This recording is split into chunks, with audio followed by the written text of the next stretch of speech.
The woman they underestimated, a story of prejudice and redemption. It was supposed to be a routine evening flight. International Flight 447, departing from New York's JFK Airport, bound for London Heathrow. The kind of transatlantic journey thousands of people make every single day without incident, without drama, without a second thought. But on this particular Tuesday evening, something happened in the first-class cabin of that Boeing 787 Dreamliner that would change the lives of everyone on board. Especially one man who thought he knew exactly who belonged where, and who didn't. The flight was already delayed, 4 to 7 minutes behind schedule due to what the gate agents vaguely described as technical complications.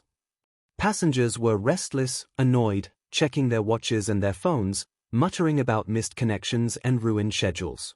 The boarding process had that particular energy of collective impatience, where every small delay feels amplified, where tensions run just beneath the surface. First-class passengers filtered through the jetway first, as they always do, carrying their expensive luggage and their air of entitlement. Business travelers in tailored suits.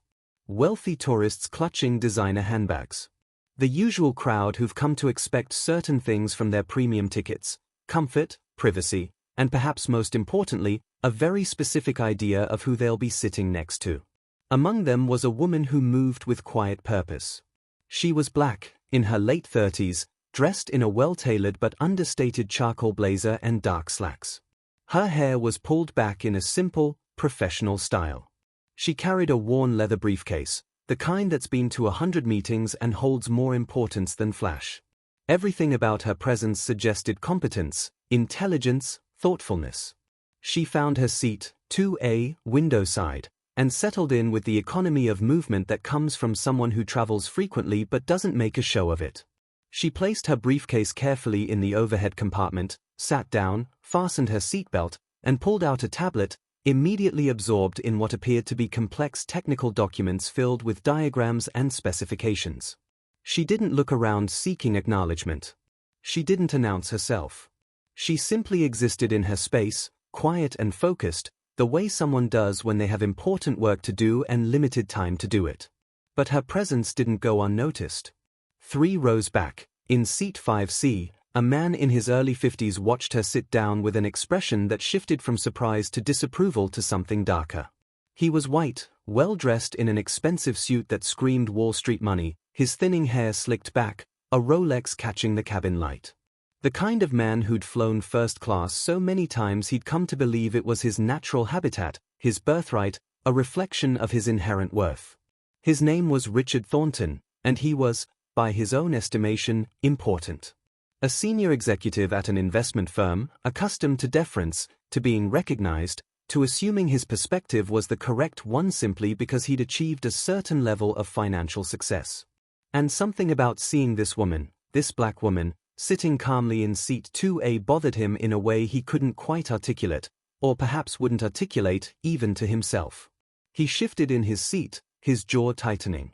He looked around at the other first-class passengers as if seeking confirmation, validation for the discomfort brewing in his chest. A few other passengers had noticed her too, though their reactions were far more neutral, mild curiosity at most, indifference at best.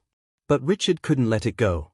As more passengers boarded, as the cabin began to fill, Richard's agitation grew. He kept glancing forward toward seat 2A, his expression hardening. Finally, he leaned toward the businessman in the seat next to him and spoke just loud enough to be heard over the ambient noise of boarding. "Interesting who they let sit up here these days," he said, his tone dripping with implication. The other man glanced up from his phone, confused. "Sorry."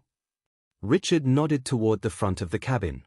"I said, interesting who gets first-class tickets now. Standards must have really dropped." The other passenger followed his gaze, saw the woman reading her tablet, and immediately understood what Richard was really saying. His expression went carefully neutral, the look of someone who wants no part of whatever ugly thing is about to happen. "I'm sure everyone here paid for their seat," he said diplomatically, returning his attention to his phone. But Richard wasn't satisfied. The seed of his resentment had found purchase, and now it was growing, feeding on itself, looking for an outlet. By the time boarding was complete, by the time the flight attendants had finished their practiced routines of helping passengers stow luggage and find their seats, Richard had worked himself into a state of righteous indignation. He'd convinced himself that something was wrong, that something needed to be corrected, that it was somehow his responsibility to point out what he perceived as an error. The woman in 2A remained completely unaware of his scrutiny. She hadn't looked up from her work once. Whatever she was reviewing on that tablet demanded her complete attention. Every few minutes, she'd make a notation with a stylus, her brow furrowed in concentration, her lips moving silently as if working through complex calculations in her mind. Richard unbuckled his seatbelt and stood up.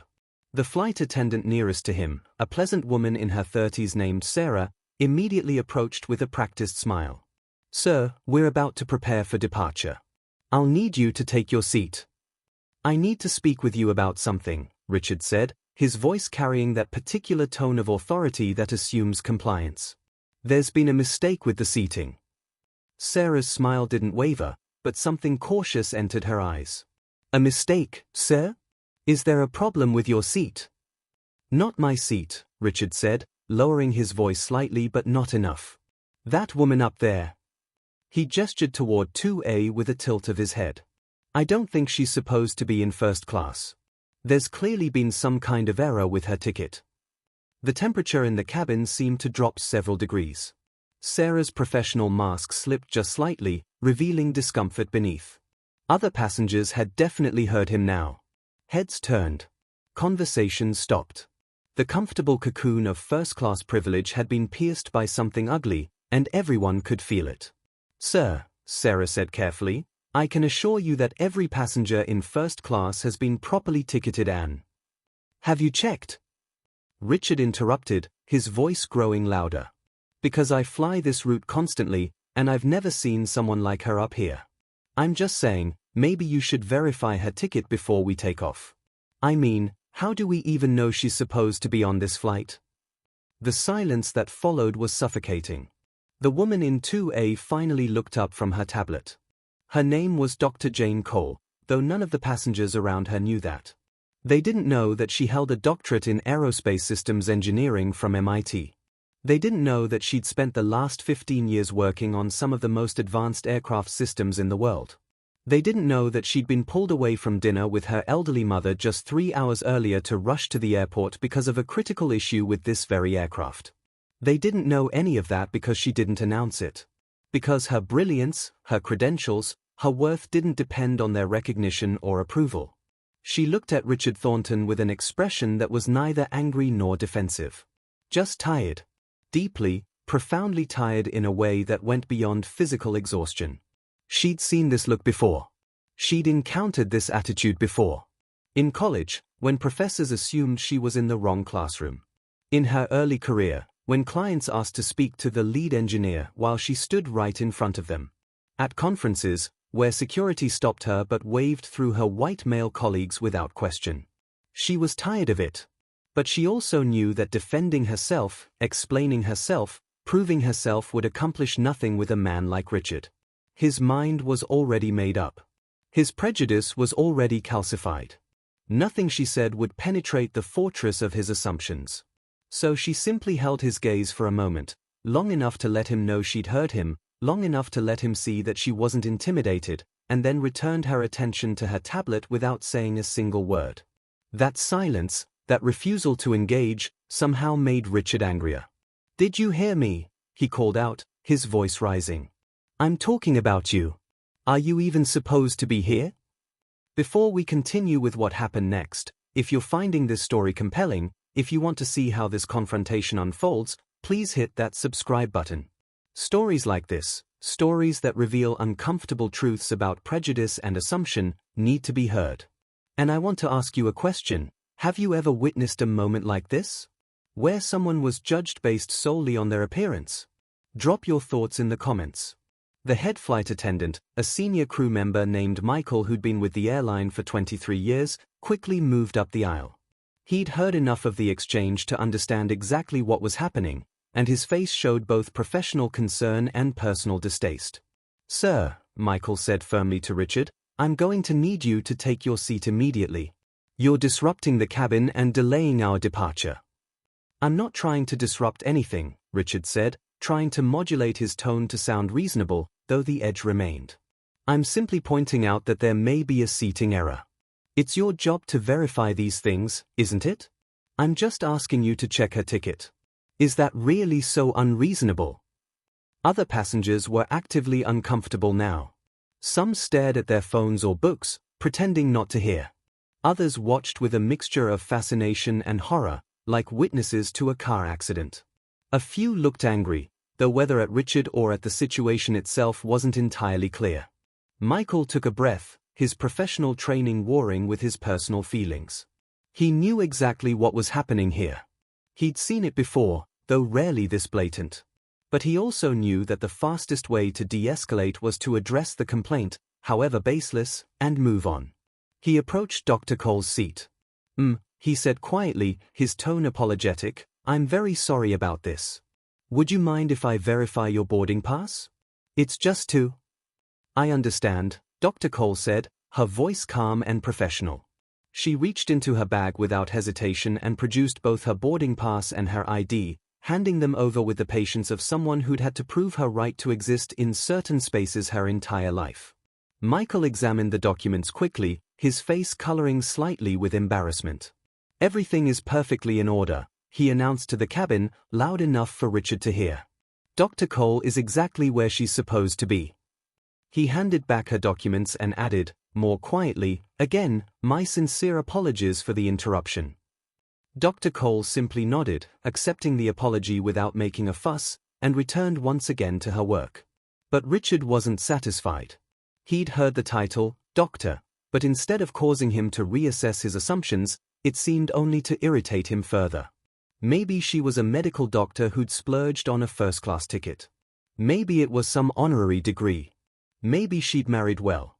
His mind generated excuses, explanations, anything to avoid confronting the reality that he'd been wrong, that his prejudice had led him to make a fool of himself. "That doesn't actually prove anything," he muttered, loud enough to be heard. "A boarding pass just means she bought a ticket.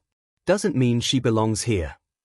A woman across the aisle, an older passenger who'd been watching the entire exchange with growing disgust, finally spoke up. "For God's sake, sit down and be quiet. You're embarrassing yourself." Richard whirled on her. "I have a right to feel comfortable on a flight I paid good money for. I have a right to—" "You have a right to sit down and mind your own business," the woman snapped back. "That young woman hasn't done a single thing to you except exist in your vicinity. If that makes you uncomfortable, that says everything about you and nothing about her." The rebuke hit home. Other passengers nodded or murmured agreement. Richard realized, perhaps for the first time, that the cabin wasn't rallying to his side. That he was being seen clearly for what he was. His face flushed red. But instead of backing down, instead of recognizing his error, he doubled down in the way that people often do when confronted with their own ugliness. "This is ridiculous," he said, his voice shaking with anger and humiliation. "When I file my complaint with the airline about this flight, and we'll see who's right."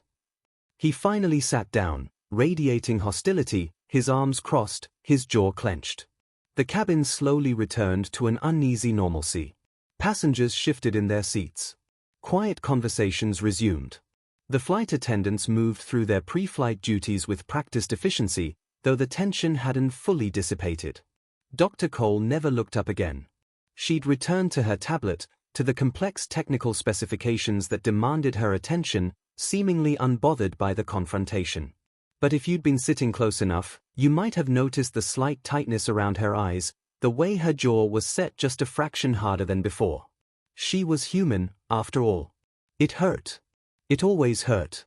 But she'd learned long ago not to let them see it hurt. The minutes ticked by. The cabin doors were sealed. The safety demonstration was performed, though hardly anyone paid attention. The pilot's voice came over the intercom with the standard greeting and flight information, cruising altitude, flight time, weather conditions in London. Everything seemed to be proceeding normally, moving toward that routine moment when the aircraft would push back from the gate and begin its journey across the Atlantic. But then something changed. There was a pause in the typical pre-flight rhythm. The flight attendants stopped moving. They glanced toward the cockpit with expressions that suggested they were waiting for something, listening to something in their headsets that passengers couldn't hear. Then the captain's voice returned to the intercom, and this time there was a different quality to it. Not alarm exactly, but something more serious than the casual pleasantries of a few minutes before. Ladies and gentlemen, this is Captain Morrison speaking. We've encountered a minor technical issue that requires immediate verification before we can proceed with departure. This is purely precautionary, but we need to have our systems specialist verify a specific component before we're cleared for takeoff. This will only take a few minutes, but I ask for your patience and understanding. A ripple of unease moved through the cabin. Passengers exchanged glances. Technical issues. Those words no one wants to hear before a flight. Even a minor technical issue on an aircraft is enough to spike anxiety. Richard, still simmering from the earlier confrontation, let out an exaggerated sigh. Perfect. Just perfect. Like this flight wasn't delayed enough already. But most passengers were focused on the cockpit door, wondering what kind of specialist the captain was talking about, wondering if they should be concerned, wondering how long this delay would actually last. The head flight attendant, Michael, moved purposefully up the aisle toward first class. He moved past the staring passengers with professional composure, his expression neutral but focused. And then he stopped at row 2. He stopped directly beside Dr. Jane Cole. "Dr. Cole," he said, his voice respectful and slightly urgent, "the captain requests your presence in the cockpit immediately. We need your expertise." The cabin went completely silent. Every head turned. Every conversation stopped. The air itself seemed to hold its breath. Dr. Cole looked up from her tablet, her expression showing no surprise. She'd been expecting this call. That's why she was on this flight in the first place, not as a passenger taking a routine trip, but as the lead aerospace systems engineer who'd been urgently summoned to verify the very technical issue the captain had just mentioned. She unbuckled her seatbelt and stood with fluid grace, gathering a specific folder from her briefcase, a folder she'd been reviewing this entire time, a folder containing technical specifications and certification documents that suddenly took on enormous significance. As she moved up the aisle toward the cockpit, following Michael, whispers exploded throughout first class. "Wait, she's the specialist. Did he just call her Dr. Cole? What kind of doctor? Medical? No, you idiot, she's obviously some kind of engineer." Richard sat frozen in his seat, his face cycling through expressions, confusion, disbelief, and the first creeping edges of a realization he didn't want to acknowledge. The cockpit door opened. Dr. Cole stepped inside, and it closed behind her with a definitive click. And then the waiting began. 5 minutes passed. Then 10. Passengers shifted restlessly, their earlier concern about the technical issue now mixed with intense curiosity about what was happening behind that closed cockpit door. Who was this woman? What was her role? Why had she been sitting quietly in the cabin if she was important enough to be summoned to the flight deck? The flight attendants offered no information, moving through the cabin with practiced neutrality, though a few passengers noticed the slight smiles they tried to suppress, the looks they exchanged that suggested they knew something the passengers didn't. 15 minutes after Dr. Cole entered the cockpit, the door opened again. She emerged, spoke quietly with Captain Morrison who'd stepped out behind her, and then made her way back down the aisle to her seat. Her expression revealed nothing. Professional. Composed. She returned to 2A, settled back into her seat, and calmly returned to her tablet as if nothing unusual had happened. The cabin practically vibrated with unasked questions, but no one dared to voice them. Not yet. 2 minutes later, the captain's voice returned to the intercom. But this time, the tone was entirely different. Warm. Relieved. And carrying an unmistakable note of respect. "Ladies and gentlemen, this is Captain Morrison again. I have excellent news. After thorough verification by our lead systems engineer, I'm pleased to report that all aircraft systems have been cleared and certified for flight. We are now fully approved for departure." A pause, and then the captain continued, his voice taking on an unusual quality. Captains rarely deviate from script, rarely add personal commentary to their announcements, but Captain Morrison chose his next words very deliberately. "I want to take a moment to publicly acknowledge Dr. Jane Cole, who many of you may have noticed is flying with us today in first class. Dr. Cole is not just a passenger.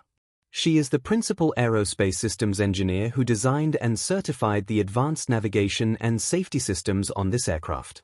When a potential anomaly was detected during pre-flight, Dr. Cole interrupted her personal travel plans to come aboard and personally verify the system's integrity. The impact of these words was immediate and electric. She has just spent the last 15 minutes in the cockpit conducting a comprehensive diagnostic and analysis. Thanks to her expertise, her thoroughness, and her dedication, I can tell you with complete confidence that this aircraft is not only safe, it's equipped with some of the most advanced safety technology in commercial aviation, technology that Dr. Cole herself pioneered. Passengers sat stunned. Some leaned forward in their seats. Others covered their mouths. A few began clapping, softly at first, then with growing enthusiasm. Dr. Cole could have stayed home tonight, the captain continued. She could have delegated this verification to someone else. But she chose to come herself because she holds herself and her work to the highest possible standard. Every single person on this flight owes our safety to her brilliance, her dedication, and her refusal to accept anything less than perfection. The applause was growing now, spreading through first class and into economy, passengers craning their necks to see this woman who'd been sitting quietly among them the entire time. So on behalf of myself, my crew, and I suspect every passenger aboard, Dr. Cole, thank you. We are honored to have you on board. And folks, I can tell you from 27 years of flying, there is no one I trust more with the systems that keep us safe at 35,000 feet. The applause became thunderous. Dr. Cole remained in her seat, nodding graciously to acknowledge the recognition but clearly uncomfortable with the attention. She wasn't seeking acclaim. She never had been. She'd simply done her job, the job she'd dedicated her life to mastering, the job that required precision and expertise and a refusal to compromise on safety. But the captain wasn't finished. One more thing, Captain Morrison added, and now there was something pointed in his tone, something that suggested he'd been briefed on the earlier incident in the cabin. Let me be absolutely clear about something. This flight wouldn't exist without Dr. Cole. The systems that monitor our navigation, our hydraulics, our redundancy protocols, she built them. The algorithms that detect anomalies and ensure our safety, she wrote them. When I sit in that cockpit, I'm surrounded by her work, protected by her genius. He let that sink in for a moment before concluding. So when you think about who belongs on this aircraft, remember that Dr. Cole doesn't just belong here. This aircraft belongs to her. The message was unmistakable. And it landed like a bomb in first class, specifically in the vicinity of seat 5C. Richard Thornton sat completely still, his face drained of color, his earlier righteous indignation transformed into crushing humiliation. Around him, passengers were whispering, glancing in his direction, remembering his words from earlier with a mixture of disgust and satisfaction at his comeuppance. The older woman across the aisle who'd rebuked him earlier caught his eye and simply shook her head slowly, her expression saying everything that needed to be said. Dr. Cole never looked back at him. She didn't need to. She'd proven nothing because she'd had nothing to prove. His ignorance, his prejudice, his assumptions, they were his problems, not hers. The aircraft finally began to push back from the gate. The normal sounds of departure filled the cabin, the whir of systems, the muted roar of engines, the voice of the ground crew. First-class passengers settled into their seats with a new energy, a shared experience that had bonded them in an unexpected way. Some passengers near Dr. Cole attempted to engage her in conversation, to express their appreciation or their amazement. She responded politely but briefly, graciously accepting their thanks but clearly preferring to return to her work. She had reports to file, specifications to review. The verification she'd conducted had revealed minor calibration drift that was well within safe parameters but that she'd want to monitor. Her work was never really done. As the aircraft taxied toward the runway, as New York's lights began to fall away beneath them, as they climbed into the darkening evening sky, the mood in first class had completely transformed from where it had been an hour earlier. Most passengers eventually settled into the rhythm of the flight, meals served, movies watched, work done or sleep attempted. The incident in the cabin became a story they'd tell later, a remarkable moment that had revealed both the worst and best of human nature in a single evening. But Thornton couldn't settle. He couldn't focus on the book he'd brought. He couldn't stomach the expensive meal he'd normally enjoy. He sat rigid in his seat, replaying the evening in his mind, seeing himself from the outside for perhaps the first time, recognizing with searing clarity how he'd looked, what he'd revealed about himself. The flight lasted 7 hours and 42 minutes. For Richard, every minute was torture. When they finally touched down at Heathrow, when the aircraft taxied to the gate, when passengers began standing and gathering their belongings in that chaotic choreography of deplaning, Richard made a decision. He waited.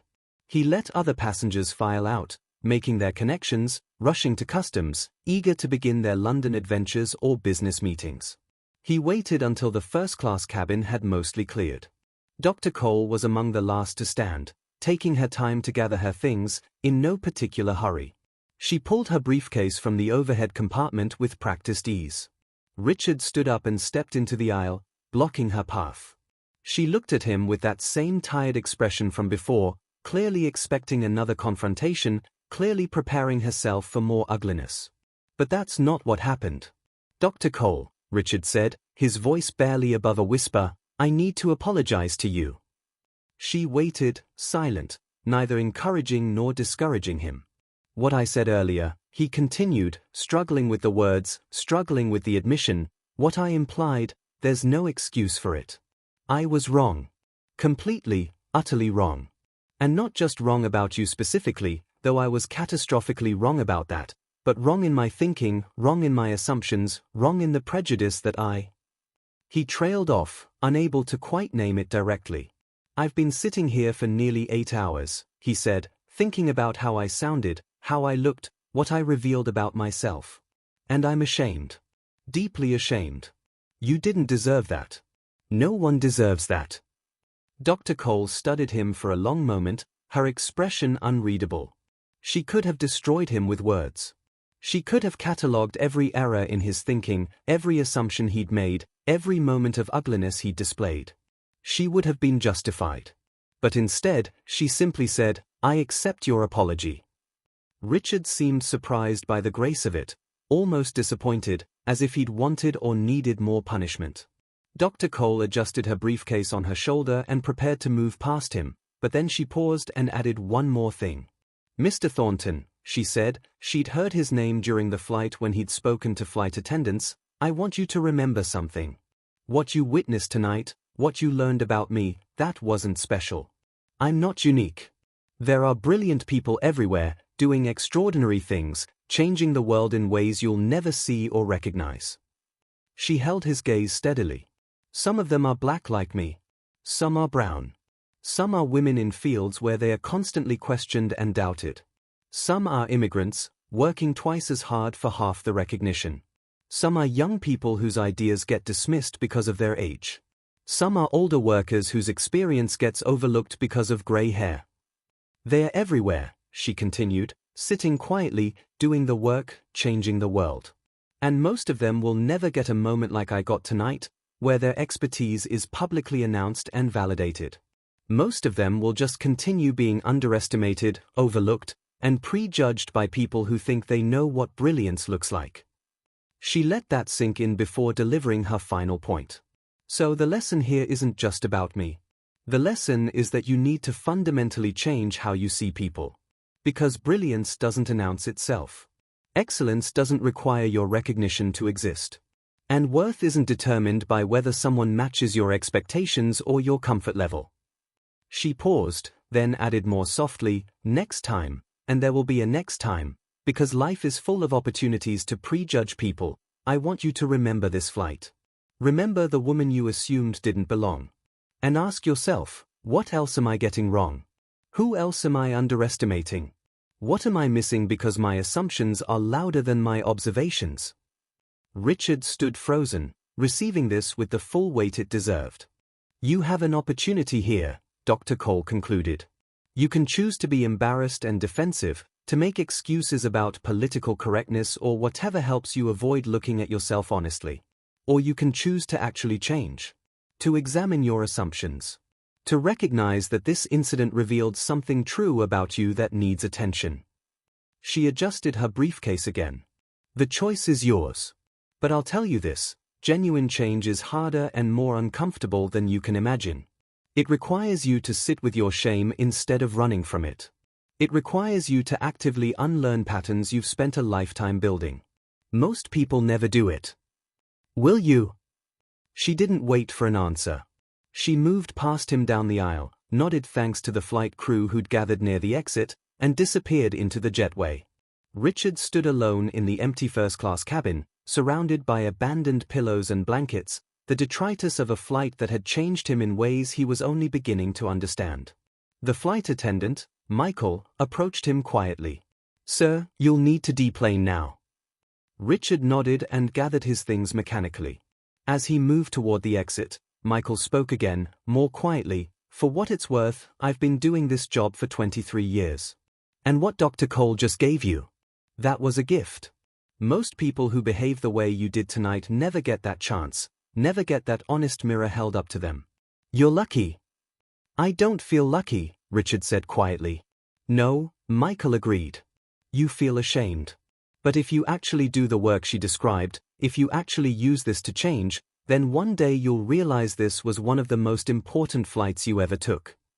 Richard walked off the aircraft and into Heathrow Terminal 5, but he wasn't thinking about his business meetings or his hotel or any of the things he'd flown to London for. He was thinking about a woman in seat 2A. About assumptions and prejudice and the comfortable ignorance he'd been living in. About all the times in his life he might have been wrong in exactly this way without ever knowing it, without ever being confronted with it so undeniably. He was thinking about whether he had the courage to actually change. And that, ultimately, is the question this story leaves us with. Not just for Richard Thornton, but for all of us. Because the truth is, we all carry assumptions. We all make judgments based on surface observations. We all have biases we've absorbed from culture, from media, from the comfortable patterns that let us navigate the world without thinking too hard. The real question isn't whether we have these biases. The question is, what do we do when we're confronted with them? Do we defend them? Justify them? Find reasons why our prejudice was actually reasonable, actually justified, actually the other person's fault somehow? Or do we sit with the discomfort? Do we examine ourselves honestly? Do we do the hard, unglamorous work of changing our thinking, one assumption at a time, one interaction at a time, one moment of awareness at a time?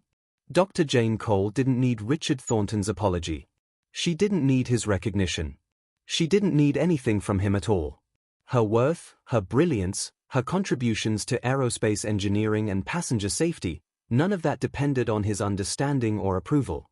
But she gave him something anyway. She gave him truth. She gave him a mirror. She gave him an opportunity. Whether he took that opportunity, whether he actually changed, we'll never know. That's not really the point of the story. The point is that opportunities like that exist for all of us, every single day.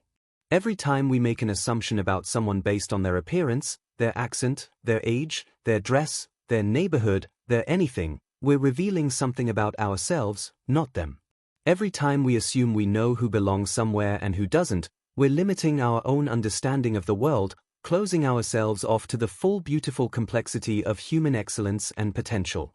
Every time we choose comfort over truth, assumptions over curiosity, prejudice over possibility, we're making ourselves smaller, more ignorant, more isolated in our narrow view of reality. Dr. Cole's final words to Richard Thornton were a gift to him, yes, but they're also a gift to all of us who hear this story. Brilliance doesn't announce itself. Excellence doesn't require your recognition to exist. And worth isn't determined by whether someone matches your expectations. The brilliant engineer sitting quietly in seat 2A, absorbed in her work, keeping an entire aircraft full of passengers safe, she was there the whole time. Richard just couldn't see her because his assumptions were louder than his vision. What are you not seeing because your assumptions are too loud? Who are you underestimating because they don't match your comfortable categories? What opportunities for growth, connection, understanding, and truth are you missing because you've already decided you know what you're looking at? These aren't rhetorical questions. They're invitations to genuine self-examination. And here's what makes that examination so difficult, so uncomfortable, so necessary: you won't get a captain's announcement revealing your error. You won't get a public moment of correction that forces you to confront your prejudice. Most of the time, you'll just go on being wrong, underestimating people, missing the full reality of who they are and what they are capable of, never knowing what you didn't see. Unless you choose to look more carefully. Unless you choose to question your assumptions. Unless you choose to recognize that your comfort, your expectations, your sense of who belongs where, none of that is actually reliable information about the world. Dr. Jane Cole will keep designing aircraft systems. She'll keep making aviation safer. She'll keep being brilliant whether anyone recognizes it or not. The Richard Thorntons of the world will keep encountering people who challenge their assumptions, who reveal the inadequacy of their prejudices, who offer them opportunities to grow. And the rest of us? We're somewhere in between. We're not as overtly prejudiced as Richard was in that cabin. But we're also probably not as free from assumption and bias as we'd like to believe.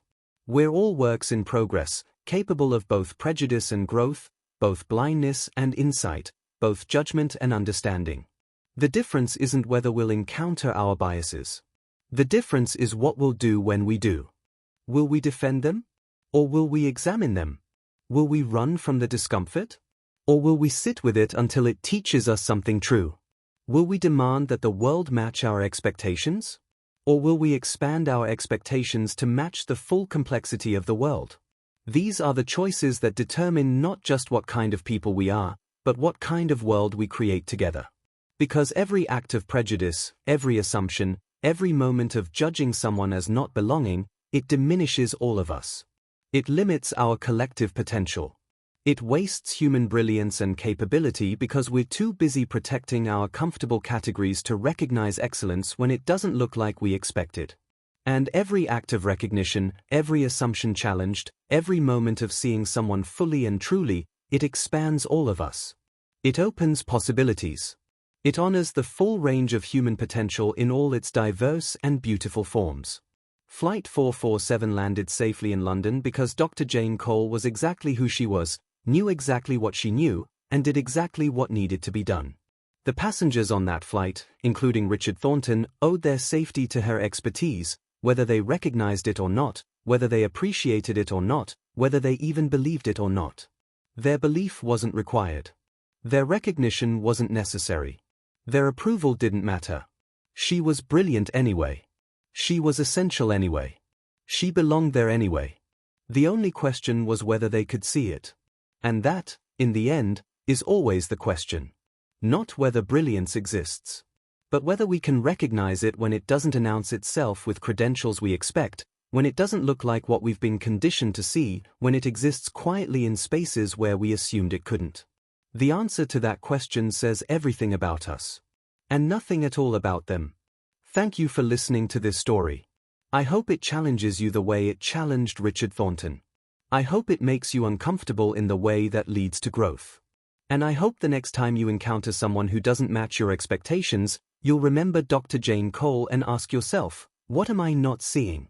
Because the world is full of people doing extraordinary things quietly, changing lives without announcements, carrying expertise that doesn't need your validation to exist. They're everywhere. Sitting in seat 2A, absorbed in their work, keeping us all safe in ways we'll never fully know. The question is, can you see them?